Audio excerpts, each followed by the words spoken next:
Olá, mais uma vez suplico a paciência de vocês. Estamos continuando o vídeo anterior, fake news, mas não chamarei isso de fake news. De qualquer maneira, o que nós queremos é fazer uma visão global do que é verdade e o que é mentira na nossa história.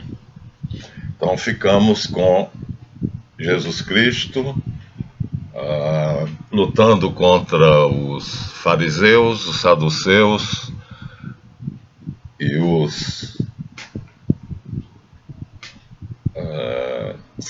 zelotas. Jesus teve 2 discípulos zelotas, que era o PT da época, e um deles, Judas Iscariotes, foi que o traiu. O outro era chamado Simão o Zelota. Simão se converteu, percebeu a mensagem de Jesus, que é exatamente aquilo que nós tínhamos dito, a inversão do que Moisés tinha colocado nas tábuas da lei do Sinai, mas que aqueles 75 homens privilegiados já tinham entendido.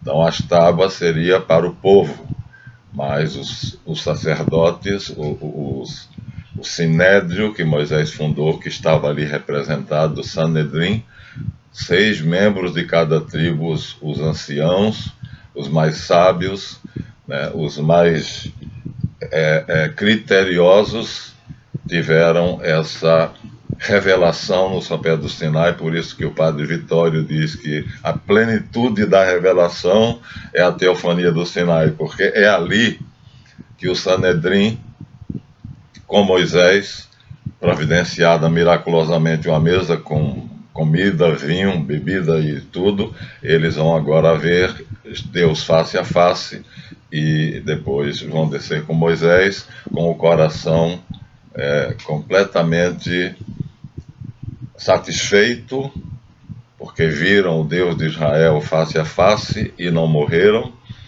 e perceberam que a grandeza, a grandiosidade do plano de Deus é de uma dificuldade monstruosa do ponto de vista humano.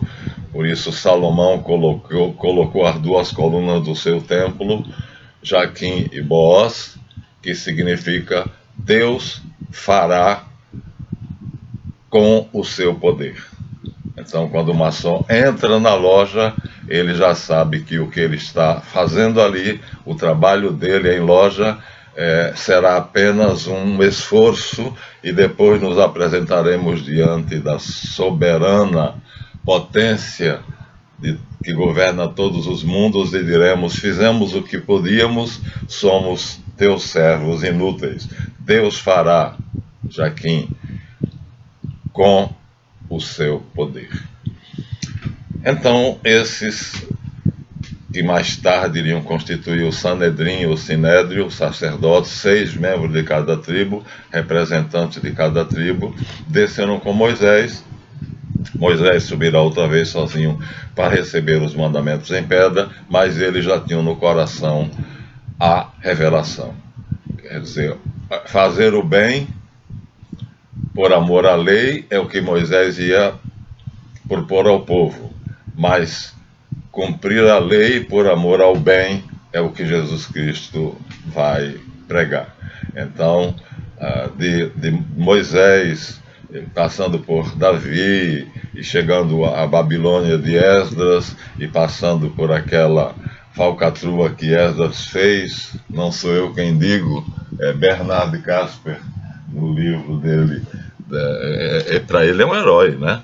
Ele coloca aqui como sendo um herói. Esdras salvou Israel de se perverter no helenismo, no romanismo e no cristianismo, né? Não houve uma dissolução. O sistema judeu continuou íntegro graças à obra de Esdras, o escriba. Mas o que eles também dizem ali é que, já li para vocês, e é para mim escandaloso demais, vou ler novamente, né? Para mim é escandaloso demais. Moisés recebeu a lei da Torá, a Torá escrita, e recebeu a Torá oral. Todas as duas tradições no Monte Sinai, mas, na verdade, a Torá oral tem mais autoridade do que a Torá escrita. Aqui de novo, a Mishnah, que ensinava as halachot, regras, leis, independentemente das suas bases bíblicas. Então, os sábios começaram a fazer uma diferença entre aqueles midrash que se relacionavam com as partes legais da Torá e o que eles chamavam midrash halachá, que tratava das narrativas bíblicas, midrash Haggadah. Toda essa literatura midrásica surge inteiramente do texto da Escritura, a qual costumava servir como uma espécie de comentário sistemático e sucessivo, verso após verso. E foi isto que principalmente distinguiu a Mishnah, a qual ensinava as halachot, regras, leis, independentemente de suas bases bíblicas. O elemento essencial e característico da Mishnah é a sua aceitação e consideração das tradições rabínicas, tradição antiga e aceita, também chamada Kabbalah, e às vezes como Halachá le Moshe Sinai, a lei entregue a Moisés no Sinai. Tradição oral, diferente da escrita. Então, existe a Torá Sheba'al Peh, que foi dada ao Sinai, oral, ao mesmo tempo em que a lei escrita, que é Halachá le Moshe Sinai, e que reclama a mesma origem divina e, consequentemente, a mesma autoridade e força. Fake, mesma não. Na realidade, a própria Mishnah afirma-se: aplica-se maior rigor à observância das palavras dos escribas, o Talmud, a Mishnah, e da tradição oral dos antigos, do que das palavras da Torá escrita, ou seja, Torá Sheba'al Peh. Este comentário é de um rabino judeu, não sei se ele é rabino, Bernard Kasper, mas o livro é judeu, Biblos, a editora é judaica, então está aqui o que é para mim escandaloso. Como eu dizia, então, na época de Jesus Cristo já encontra a obra de Moisés e de Josué destroçada. Uma multidão de vagabundos, errantes, prostitutas, desempregados, pobres, miseráveis, doentes, que ele vai se dirigir preferencialmente para esses, e que Jesus vai inverter o preceito mosaico de fazer o bem por amor à lei que ele traz do Sinai, as tábuas escritas. Mas logo ele vê que não vai funcionar, porque ele é furioso quando vê os judeus adorando um bezerro de ouro, os israelitas, ele quebra, depois faz outras. Então Jesus, já sabendo disso, ele ensina que se deve cumprir a lei por amor ao bem. E assim Jesus funda o cristianismo. O cristianismo nasce, Jesus nasce no reinado, no reinado do imperador Augusto, cujo verdadeiro nome era Otávio, e morre no reinado do imperador Tibério. E aí Augusto faz a Pax Romana. Parece perfeito. Enquanto Jesus prega na Palestina, uma província esquecida lá de Roma, então Augusto e Tibério tentam manter todos os povos submetidos pela força, como Moisés. Não vai dar certo. De qualquer maneira, Jerusalém se rebela contra Roma e é destruída no ano 70 pelas legiões de Vespasiano e Tito. o templo é destruído completamente e só fica o Muro das Lamentações. Então, eles têm uma raiva danada de Roma e da igreja de Roma por causa disso, né? Ali Javé abandonou o templo. Aliás, quando Jesus foi crucificado, o véu do templo rasgou-se ao meio, Javé saiu. Então, e é em Jesus que se concentra tudo agora. E então, os judeus são convidados por Vespasiano e Tito a se retirarem pacificamente de Jerusalém, porque ele não quer massacrar, ele não quer fazer um genocídio, e aqueles que querem saem. Flávio José é um dos personagens famosos que escreveu Antiquitates e fala de Jesus, inclusive, e muitos saíram depois quando os zelotes, que eram o chefe da rebelião, perceberam. Então disse: se você tentar sair, mata, ou seja, se ficar, morre, se sair, morre, se ficar, o bicho pega, se comer, o bicho come. Mas, de qualquer maneira, Jerusalém destruída não acaba com o judaísmo, né? Porque nós vamos ver Akiva, 300 anos, 360 depois de Cristo, né? Ensinando e proclamando um Messias. Ele encontrou um Messias. Depois de Jesus Cristo, 360 anos, Akiva encontra um Messias. A obra de Esdras, portanto, continua nos rabis. E eles se dispersam pelo mundo, aquela multidão que Esdras congregou, chamada a grande sinagoga ou a grande assembleia, se multiplica pelo mundo e vai cumprir a obra de Esdras, que é corroer a autoridade de cada povo em que onde vocês moram. Então, vocês devem destruir o governo debaixo do qual vocês vivem. Essa é a ordem de Esdras e é o fundamento do sionismo. Aquele povo que lhe abrigar, aquele povo que lhe der abrigo e no qual vocês prosperarem, vocês devem destruir para criar o nosso reino terrestre, que é o Partido Sionista Mundial. Só veio à tona recentemente, né, em 1680, mas hoje manda no mundo de forma inconteste. Então voltemos lá. Então os judeus ainda dispersos continuam fazendo a obra de Esdras e vão se organizando em pequenos conventículos heréticos, e aí a Igreja Católica, despreocupada inicialmente, e depois vai se percebendo que alguns bispos judeus como Ario, alguns gnósticos judeus como Simão Mago e outros, né, vão querendo minar o cristianismo, e chega uma hora em que há várias facções cristãs, e isso incomoda a autoridade imperial, porque ele quer paz. Não foi a paz, a Pax Romana que Augusto implantou, que Tibério continuou, que Nero depois vai tentar manter, mesmo com a loucura dele, Calígula e os demais. Então, essa Pax Romana, um homem célebre chamado Constantino, então olha para o passado e vê que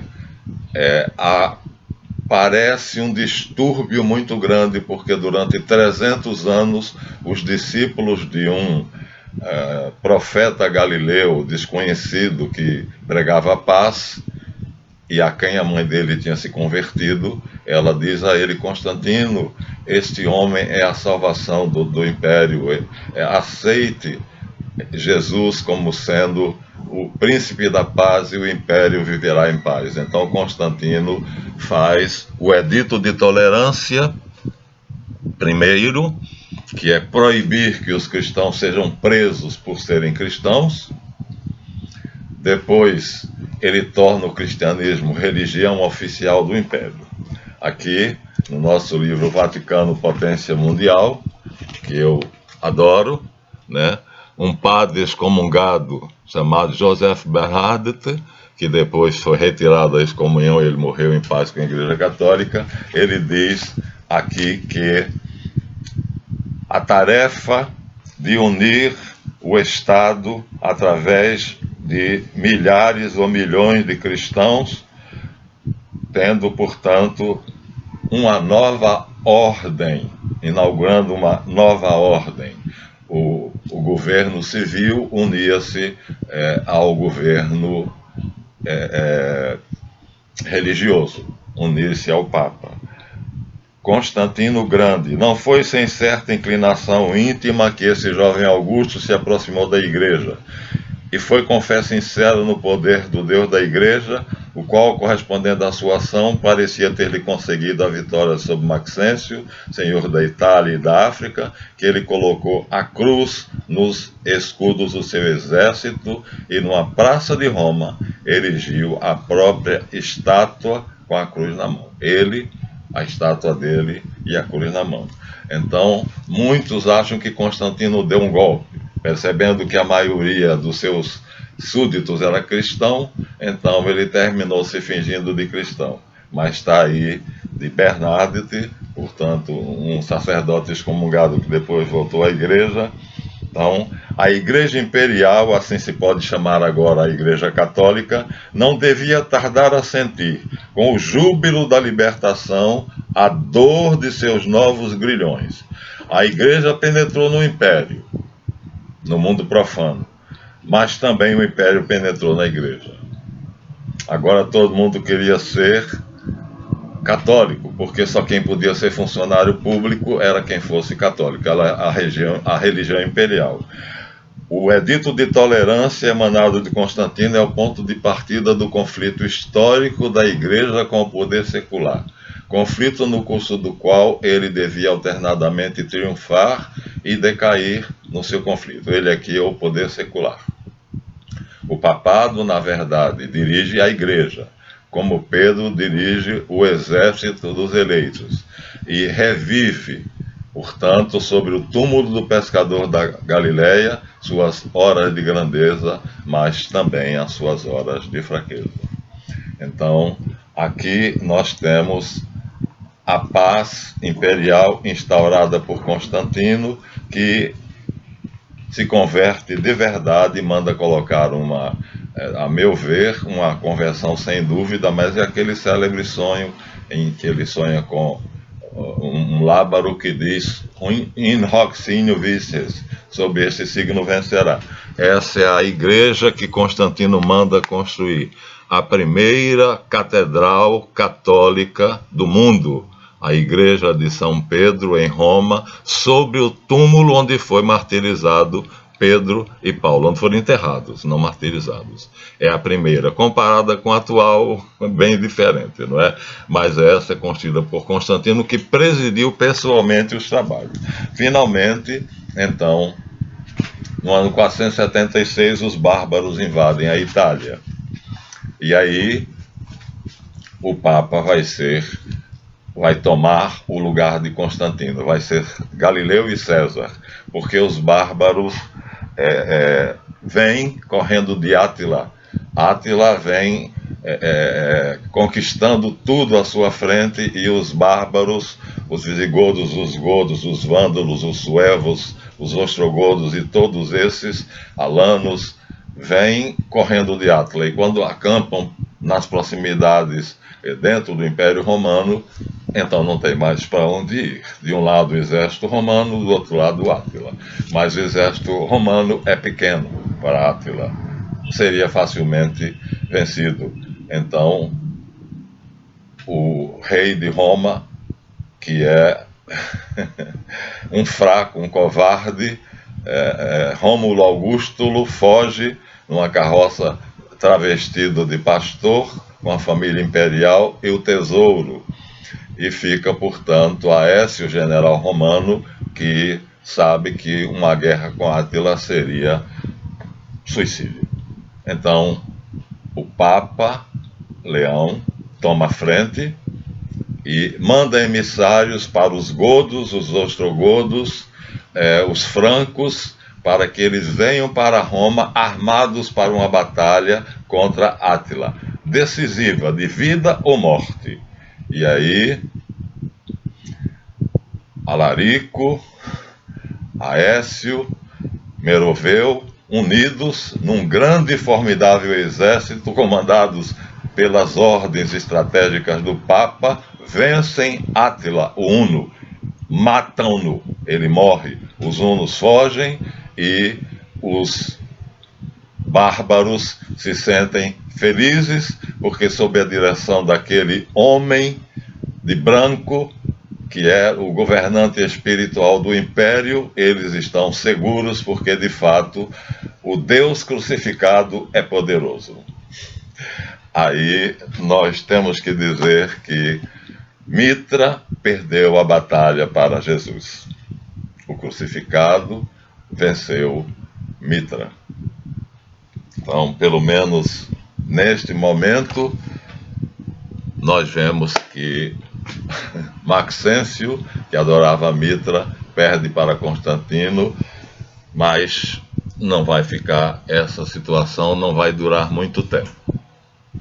No Concílio do Vaticano II, os mitraístas estão com toda a força, e a Igreja Católica edita esse livro chamado Complô contra a Igreja.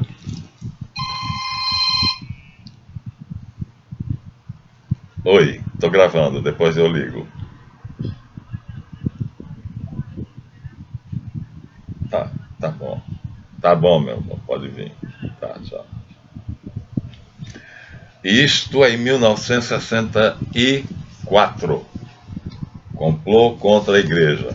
Revisa todos os anos do Império Romano, no início, até chegar à Revolução Bolchevique de 1717, e denuncia que há um complô que começa lá no ano 300, às escondidas de Constantino e do Papa, e é proclamada a nova ordem do capitalismo mundial. A trilateral, o Conselho de Relações Exteriores e o Instituto Tavistock, né? E submetidos todos eles, lambibota de Rothschild, que devia estar lá entre os cambistas expulsos do templo por Jesus. De qualquer forma, Constantino, aconselhado pelo Papa, vai pegar os oficiais dentro da paz romana e vai dar a ele terras, principalmente nas fronteiras, o que inicia o feudalismo. E esse feudalismo está em plena ascensão com Gregório Magno e com Carlos Magno. Carlos Magno se dedica a colocar a igreja cristã na Europa inteira. A partir da França, ele, que é o neto de Carlos Martelo, que expulsou que impediu impediu os muçulmanos de tomarem o papado, de invadirem Roma, Carlos Martelo. Então, a invasão no ano 600 e qualquer coisa, Maomé funda o Islã, e o Islã é a primeira invasão brutal que a Pax Cristiana sofre. Mas Carlos Martelo vence em Poitiers e seu neto, Carlos Magno, vai continuar a obra. Por isso a palavra Carola, que nós achamos uma palavra desprezível, vem de Carolus, que é o nome dele. E ele converte quase todos os bárbaros que não tinham se engajado na batalha contra Átila, de tal maneira que, sob Gregório IX, nós vamos ver o seguinte: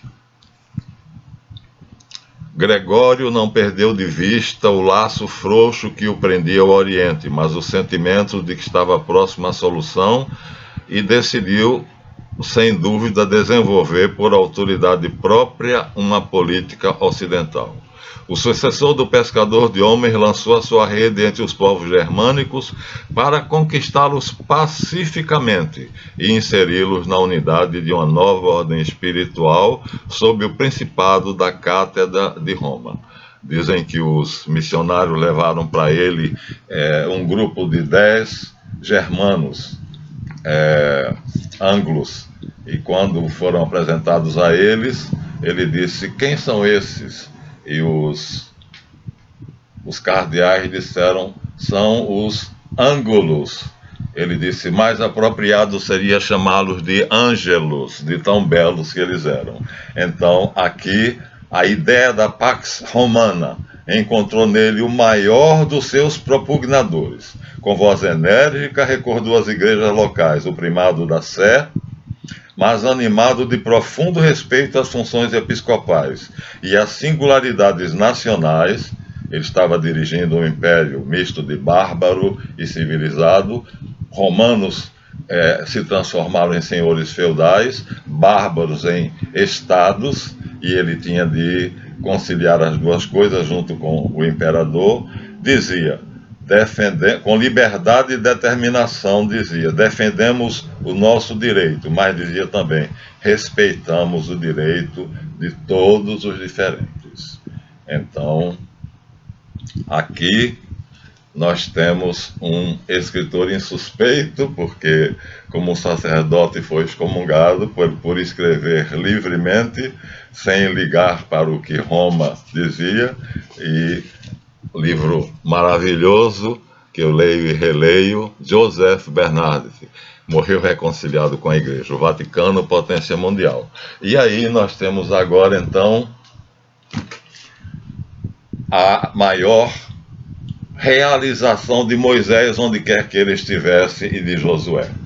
A partir de Constantino, a paz é conquistada, ele consegue a paz dos cidadãos do império, ele consegue a paz, realizar a paz entre os cristãos, e o seu reino então é um reino pacífico. Mitra será vencido até a sua nova investida. Vamos mostrar a vocês como ele não aceitou a derrota. Então aqui nós temos o quadro símbolo da Revolução Francesa, Mitra dirigindo, liderando a Revolução. O pintor está aqui, Eugène Delacroix, ele pintou-se a si mesmo, e esse Mitra travestido de mulher está no Louvre, em Paris, esse quadro. É o mesmo Mitra que da Baía de Manhattan olha desafiadoramente para o nosso Cristo Redentor, mas que dentro de cada loja francesa tem o seu busto em lugar de destaque, também com o nome travestido de Marianne Maçonique. Então está aqui, ó, é o mesmo Mitra, é o busto que não pode faltar em nenhuma loja francesa. O barrete jacobino, que foi característico da Revolução. Então, hoje estamos travando de novo a guerra que Constantino travou com Maxêncio.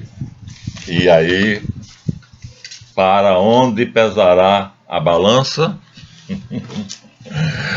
Bom, nós sabemos que o país mais belicoso e mais poderoso do mundo se colocou do lado de Mitra. Embora os presidentes americanos se digam protestantes e que a nação americana é protestante, na verdade, eles não são protestantes. Eles são mitraístas, né?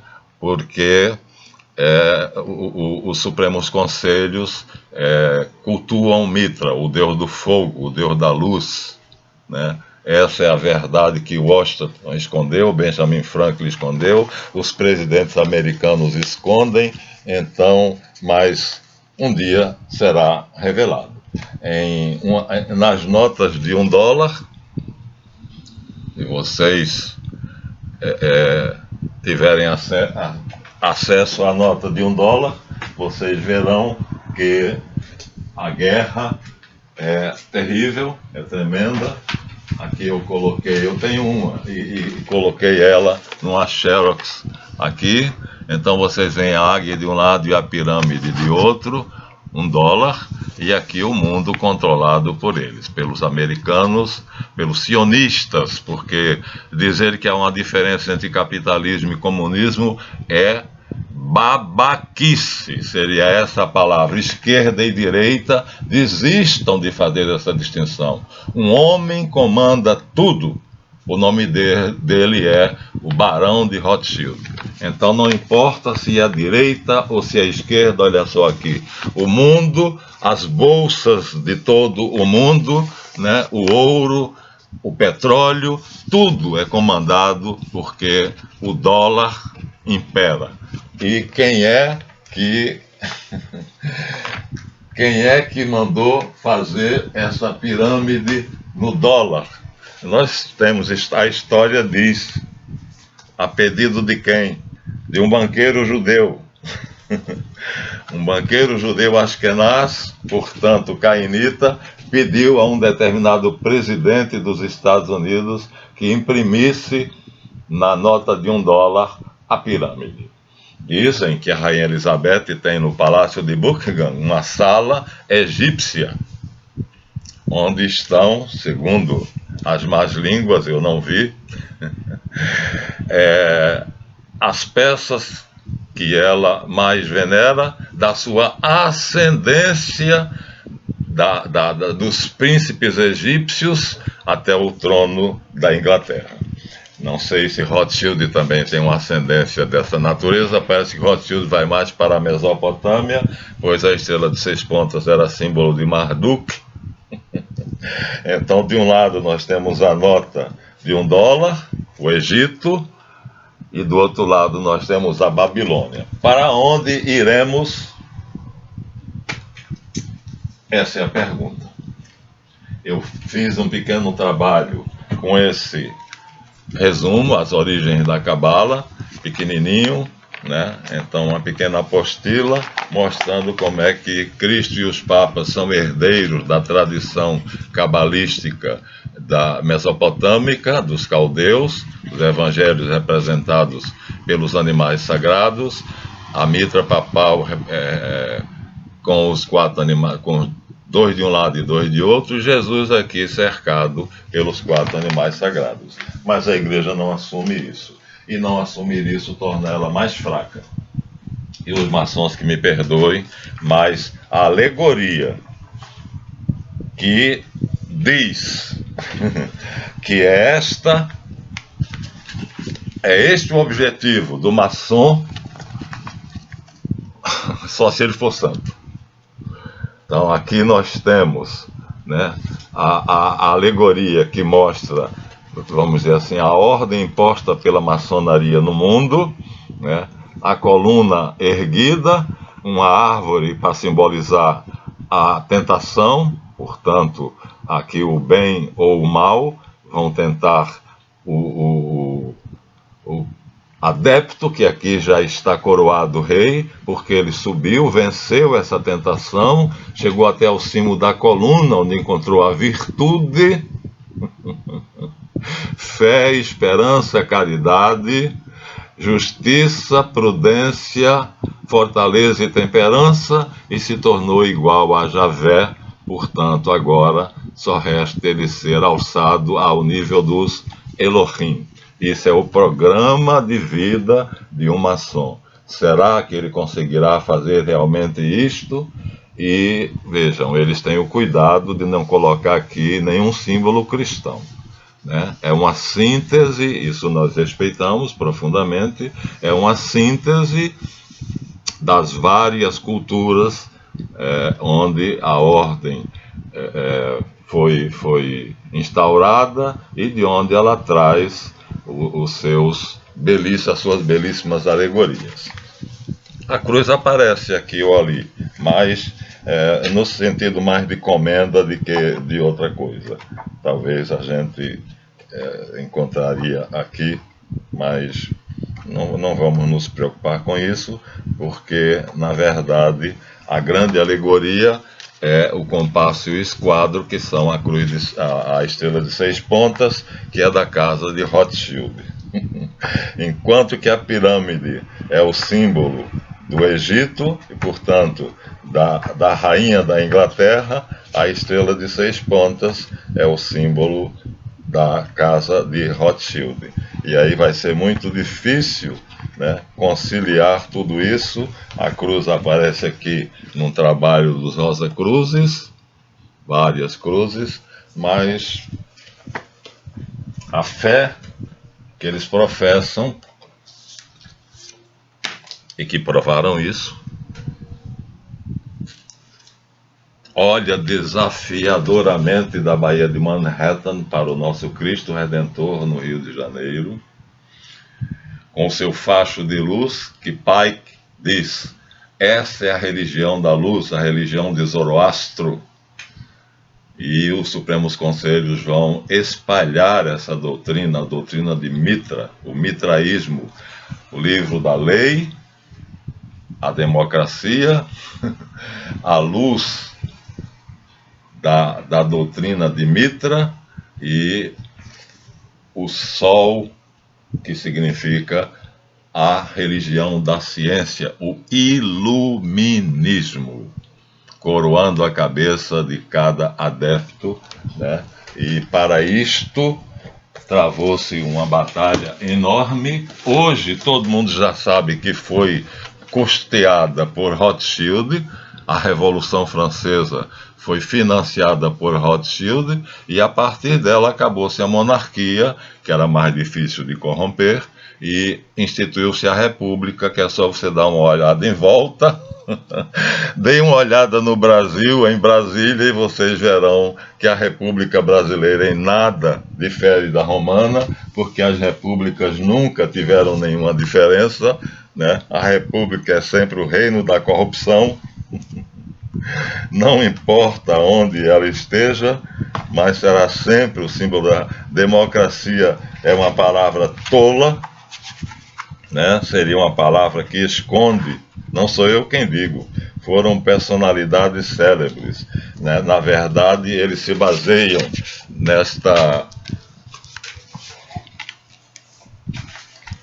planta do Templo de Salomão, do Templo de Jerusalém, que é totalmente elitista, está totalmente cercado por muros, e aqui nós temos o pátio dos gentios, pátio das mulheres e das crianças, pátio dos adultos e o Santo dos Santos, onde só os sacerdotes podiam entrar, bem diferente do tabernáculo mosaico, mas ainda é a elite.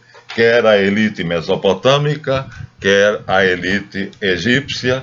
Então é isto que nós vamos defrontar, é isto que nós vamos encontrar, e eu não sei se com essa doutrina, que é o mitraísmo, nós conseguiremos fazer.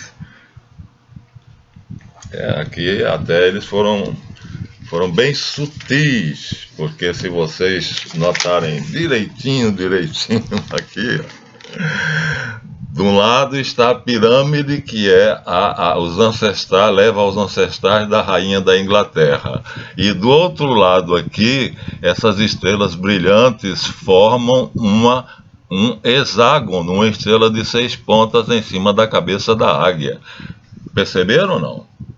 A águia americana tem um símbolo aqui em cima, que são estrelas faiscantes, mas a figura forma um hexágono, um hexagrama de Rothschild. Então, família real inglesa e Rothschild. A águia levanta as asas, né, para receber a coroa dos Rothschild. Então, vamos ver se nós conseguiremos, se o Cristo vai conseguir ir em lugar do Templo de Salomão, que Netanyahu jura que não durará duas gerações, que ele vai reconstruir em Jerusalém, mas vamos ver se as catedrais góticas vão substituir esse pretenso templo dos judeus. Então, facílimo, olha só, tá vendo? Ó? alongue e feche. Alongue e feche. Alongue. E você terá uma estrela de 6 pontas. O símbolo da casa de Rothschild. Então, não sei, mas pode ser até que alguma ação tenha chegado àquela alegoria que nós temos os guardiães da Arca da Aliança, já mostrei a vocês, né? E quem sabe se ele não vai restaurar a coluna partida, que aqui é a humanidade decaída, e aqui também, através daquela belíssima alegoria que é atingir a virtude. Aqui está de uma maneira mais simples. Aqui está a luz que vem quando eles trabalham.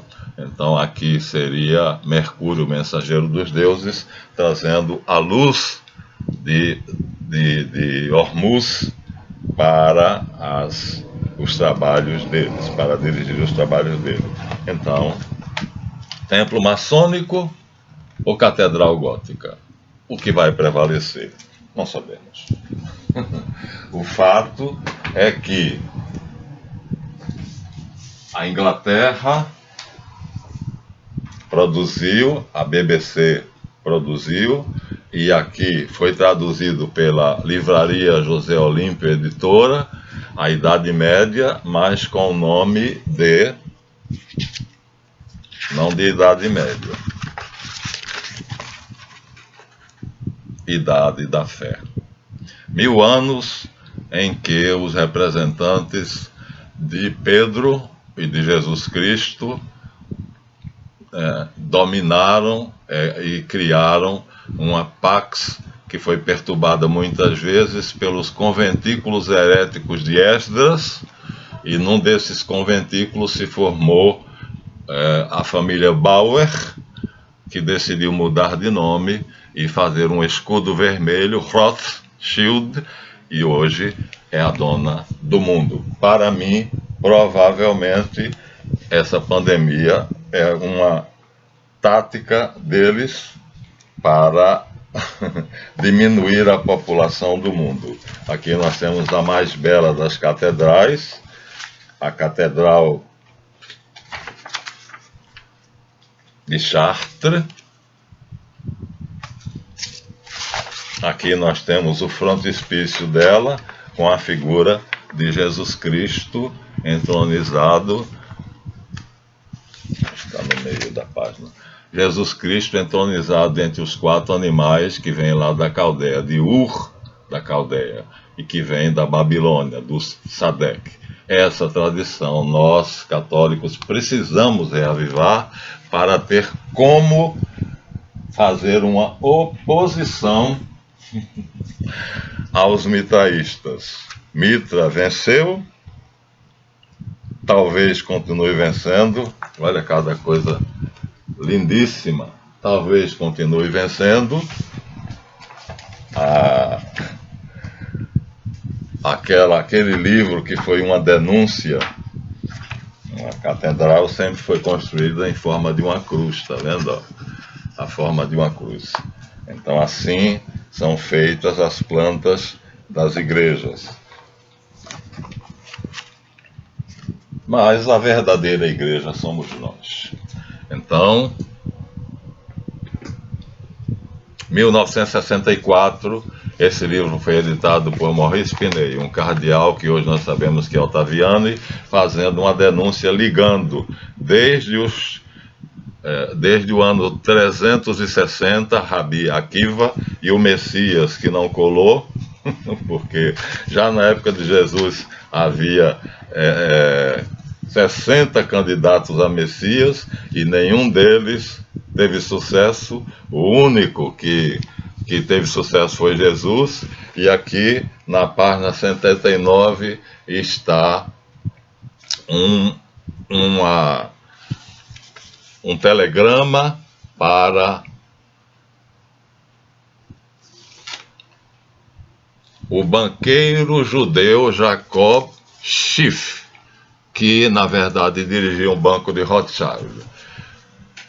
Transmitido pelo Estado-Maior do Exército, segundo o gabinete. Está escrito aqui, transmitido pelo Estado-Maior do Exército, segundo o gabinete. Em fevereiro de 1916, soube-se pela primeira vez que na Rússia se estava fomentando uma revolução. Descobriu-se que as pessoas e firmas que a seguir se mencionam estavam implicadas nessa obra de destruição. Jacob Schiff, judeu Ashkenaz. Kuhn, Loeb e Companhia Limitada. Felix Warburg, Otto Kamm, Mortimer Schiff, da família Schiff, Jerônimo Hanhauser, Guggenheim e Max Breitung. Essa denúncia, que foi vista apenas como uma denúncia na época, em 1972, David Rockefeller criou essa firma, a Trilateral, unindo Estados Unidos, Japão e Alemanha. 3 polos do capitalismo mundial denunciados por Hugo Asman, Teotônio dos Santos e Noam Chomsky, que é judeu Ashkenaz, mas se rebelou contra o sionismo porque ele viu que o que eles fazem é isso que está aí. As repúblicas e as democracias, sejam aqui, sejam em quaisquer lugar, sob a tirania do Partido Chinês, ou sob a tutela do presidente Trump, o que eles querem é o controle do produto interno bruto. Seja esquerda, seja direita, a minha mão esquerda não sabe o que a direita está fazendo. Isto existe, tem uma página oficial na web. Podem ir que vocês encontrarão. Rothschild and Sons. Ele é dono de metade das privatizações que foram feitas do Brasil e tem 47% de ações da Petrobras. Poderia dizer muita coisa ainda, mas o tempo já está acabando. Aqui está como se interpenetram os poderes, como é que os industriais se cruzam aqui nessa tabela, como é que cada pontinho desse é um industrial, e aqui está dizendo quais as firmas que eles dirigem, e algumas são bancos, algumas são faculdades, aqui como os poderes se entrecruzam e tudo vai para o cofre do tio Patinhas, para a banheira de ouro que ele tem, na qual ele toma banho com moeda, ouro, ouro, ouro, ouro. Para que tanto ouro, eu não sei, mas Deus sabe. A enciclopédia Mundo da Arte produziu aqui a belíssima obra do mundo medieval, onde também nós temos várias catedrais magníficas. Então, a ideia é: o governo israelense já mandou que o governo americano, ele não pediu não, ele mandou que o governo americano transferisse a embaixada americana de Tel Aviv para Jerusalém. Foi feito. E aí Trump pressionou os governos amigos, entre os quais está o nosso, a fazer a mesma coisa, mas Bolsonaro não teve coragem. Faltou-lhe coragem. As pernas pegou a tremer, mas cadê coragem para falar? Ele fez um escritório que diz que dê mais tempo a ele, que daquele escritório ele fará uma embaixada.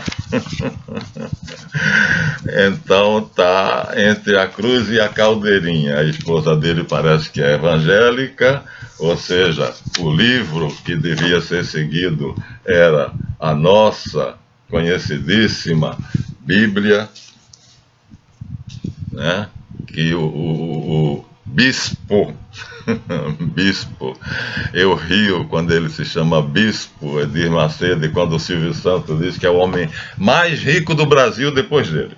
Ele diz: o primeiro sou eu, depois de mim é ele. Por quê?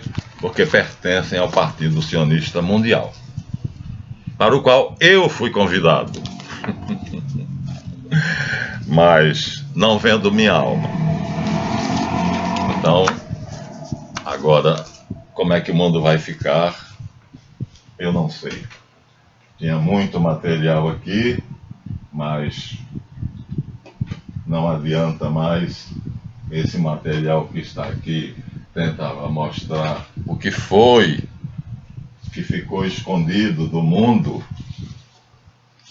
Uma das coisas que pouca gente viu, né? O Eric von Däniken mostra aqui, ó, o mapa de Piri Reis.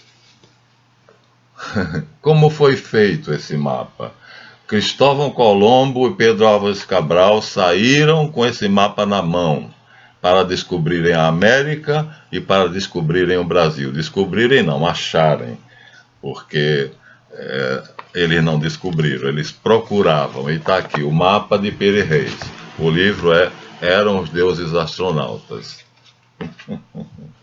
É famoso o mapa de Piri Reis. E lugares misteriosos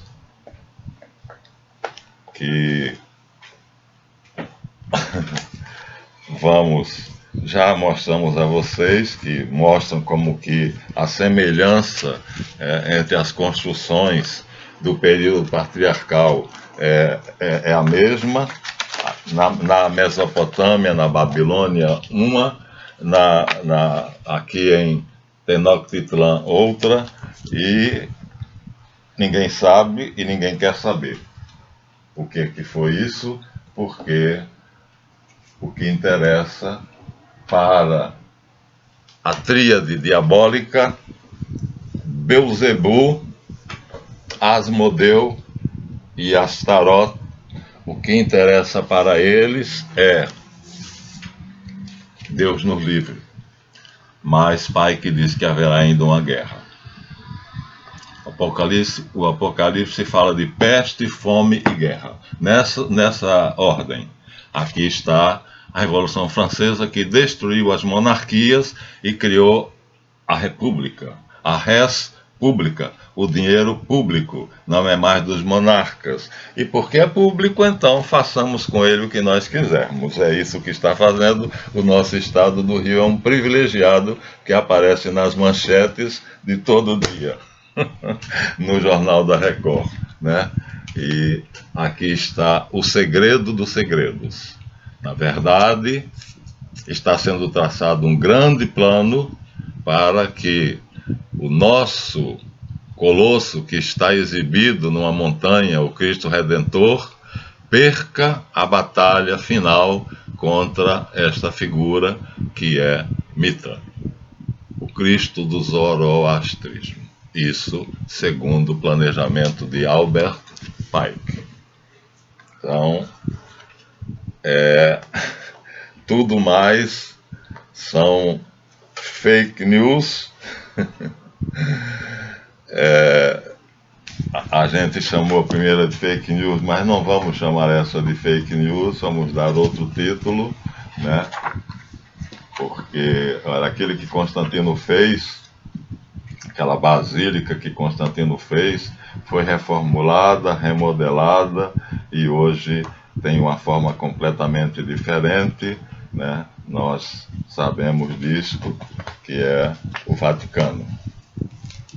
Hoje é isto, o Vaticano.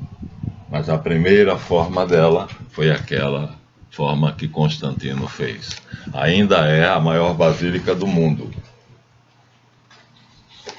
Aqui nós temos a Praça de São Pedro e, por mais que alguns historiadores maldosos, porque não tem como negar, o Bento XVI deixou que eles explorassem, que eles cavassem o túmulo que está debaixo do altar-mor da igreja de São Pedro, e eles encontraram vestígios até mesmo de tecido da época e corpos, São Paulo e São Pedro. Então, em vez da pirâmide como está aqui, da rainha da Inglaterra, a pirâmide escalonada seria a resposta, permitindo, pelo mérito, quem puder e quiser subir, chegar lá em cima.